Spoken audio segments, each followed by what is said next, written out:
रजनी को बचपन से ही पेंटिंग का बहुत शौक था।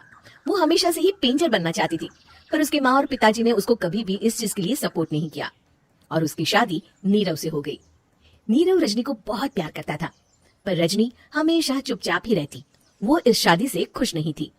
वो ये शादी नहीं करना चाहती थी। उसे तो हमेशा से पेंटर जो बनना था। अपने इस सपने को वो नहीं पूरा कर पाई, इसलिए वो हमेशा उदास रहती थी। रजनी, बहुत ही बढ़िया फिल्म लगी है, कल देखने चले? नहीं जी, कल मुझे बहुत काम है, मैं नहीं जा पाऊंगी।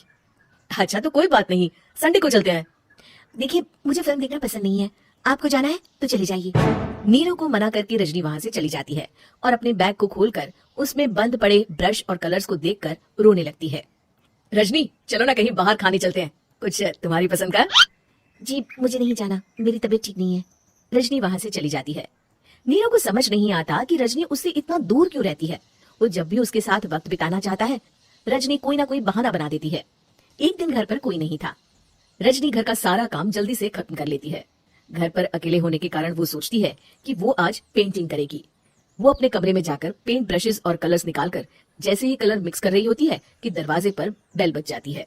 अब कौन आ गया इस वक्त? इतनी मुश्किल से तो मुझे पेंट करने का मौका मिला है। रजनी दरवाजा खोलती है तो उसकी सास अपनी सहेलियों के साथ खड़ी होती है और सब घर के अंदर आ जाते हैं। अरे बहू, सबको शरबत बनाकर पिला दे, बाहर तो बड़ी गर्मी है। जी। रजनी पेंट ना कर पाने से उदास हो जाती है। उसे गुस्सा भी आ रहा होता है कि उसने इस शादी के लिए हाँ क्यों कह दी। वो रसोई में जा रही होती है कि उसकी सास उसे रोकती है। बहू, सबके खाने का भी इंतजाम कर लेना, आज का लंच तो ये सब यही करेगी। हाँ। रजनी बिना कुछ कहे रसोई में चली जाती है। सबके लिए खाना बनाती है। सब खाना खाते हैं और रजनी घड़ी देखती है कि ये सब कब जाएंगे ताकि वो अपनी पेंटिंग कर सके। जब शाम होती है तब सब चले जाते हैं अपने घर। अरे बहू, सब तेरे खाने की तो बहुत तारीफ कर रहे थे, सबको बहुत अच्छा लगा खाना। आपको मुझे सुबह बताना चाहिए था ना कि आपकी सहेलियां आ रही हैं। पता भी है कितना वक्त लगा सारा खाना बनाने में। अरे बहू, तू ऐसे कैसे बात कर रही है मुझसे? तो और कैसे बात करूं? मैं इस घर की कोई नौकरानी नहीं हूँ कि इतना काम करूंगी। रजनी अपने कमरे में जाकर दरवाजा बंद कर लेती है। शाम को जब नीरव आता है तो उसकी माँ उसे पूरी घटना के बारे में बताती है।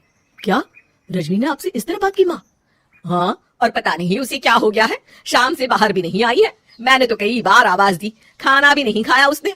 तू ही बात करके देख ले बेटा। नीरव अपने कमरे का दरवाजा खटखटाता है। रजनी, दरवाजा खोलो, मैं हूँ। रजनी दरवाजा खोलती है और फिर वापस जाकर अपने बिस्तर पर लेट जाती है। रजनी, माँ से बात करने का ये क्या तरीका है? मैंने कोई गलत बात नहीं की है। अरे तुम क्यों ऐसे बर्ताव कर रही हो सबके साथ? क्या तुम इस शादी से खुश नहीं हो? रजनी कुछ नहीं बोलती। अरे बताओ मुझे रजनी, क्या ये शादी तुम्हारी मर्जी के खिलाफ हुई है? हाँ, मैं ये शादी कभी नहीं करना चाहती थी। तुमसे क्या, मैं किसी से भी शादी नहीं करना चाहती थी। रजनी रोने लगती है। चुप हो जाओ रजनी, बताओ मुझे तुम क्यों नहीं करना चाहती थी शादी? रजनी बेड के नीचे से अपने पेंटिंग्स, कलर्स, ब्रश, पेपर्स निकालती है। इतने में उसकी सास भी कमरे में आ जाती है। ये देख रहे हो, ये थे मेरे सपने। मैं पेंटर बनना चाहती थी, पर माँ पापा ने कभी सपोर्ट नहीं किया और मेरी शादी करवा दी। मेरे सारे सपने टूट गए। हर वक्त बस गुस्सा आता रहता है मुझे। मैं जानती हूँ कि आप लोगों की इसमें कोई गलती नहीं है, पर मैं क्या करूँ, मुझे समझ में नहीं आता।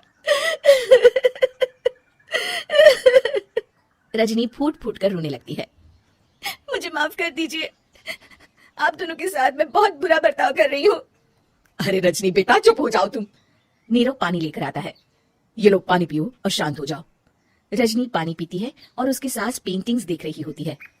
अरे नीरव, हमें तो पता ही नहीं था कि हमारी बहू कलाकार है। अरे कितनी अच्छी पेंटिंग्स बनाई है, देखो तो। ये वाली तो मैं अपने कमरे में ले जाऊंगी। आपको ये पेंटिंग्स अच्छी लगी? अच्छी नहीं, बहुत अच्छी लगी। और तुमने हमें बताया क्यों नहीं? तुम जब चाहे पेंटिंग कर सकती हो रजनी। हम तुम्हारे सपनों को पूरा करने में तुम्हारा पूरा साथ देंगे। हाँ बेटा, हम कला की कद्र करते हैं। हम कलाकार तो नहीं, पर मुझे गर्व है कि मेरी बहू एक कलाकार है। रजनी, नीरव और सास तीनों हंस पड़ते हैं।